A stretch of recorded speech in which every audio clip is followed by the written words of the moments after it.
আসসালামু আলাইকুম। Welcome to my channel. নিয়ে এলাম অ্যানাদার ভিডিও নিয়ে, মুরগির রোস্ট। এর জন্য আমি যেটা করব, প্রথমেই মুরগিটাকে মাখিয়ে নিব লবণ, হলুদ, মরিচ, সাথে একটু লেবুর রস। এটাকে এখন ভালোভাবে ম্যারিনেশন করে রেখে দিব 10 মিনিটের জন্য রেস্টে। অন্যদিকে আমি একটি কড়াই বসিয়ে নিয়েছি।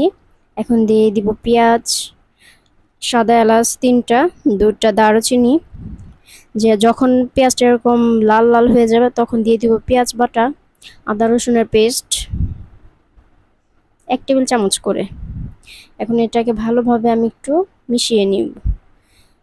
তারপর যেটা দিব, পরিমাণ মতো হলুদ 2 চা চামচ, মরিচের গুঁড়া 2 চা চামচ, স্বাদ অনুযায়ী যে যেরকম ঝাল খায়, বেশি ঝাল হলে একটু বেশি করে দিবেন, খেতে ভালো লাগে ওইটা। স্বাদ মতো লবণ,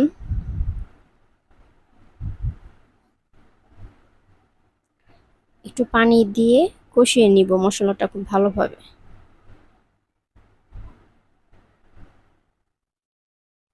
এখন আমি ম্যারিনেশন করা মুরগিটা ভেজে নিব লাল লাল করে, বেশি ভাজবো না, একটু হালকাভাবে ভেজে নিব।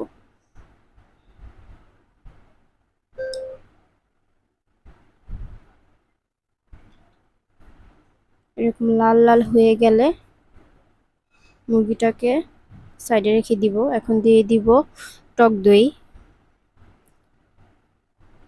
টক দই দেওয়ার পরে আমি এখন মুরগিটা ভেজে রাখা যে মুরগিটা ছিল ওইটা এখন মশলা দিয়ে দিব, দিয়ে একটু কষিয়ে নিব।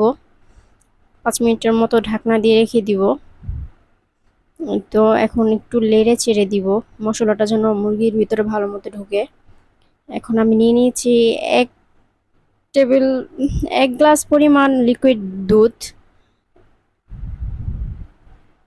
দিয়ে দিচ্ছি কয়েকটা কাঁচামরিচ, ঢাকনা দিয়ে রেখেছিলাম 5 মিনিটের মতো।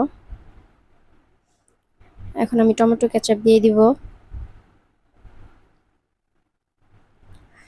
এটা হচ্ছে আমার ঘরে মুরগি রোস্টের মশলা আমি বানিয়ে রেখেছিলাম, এটা নিয়ে একটা ভিডিও করব।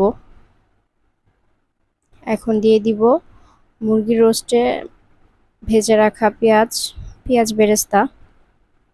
এখন চুলার জালটা নিভিয়ে দমে রেখে দিয়েছিলাম আমি 5 মিনিটের মতো। এই যে দেখতে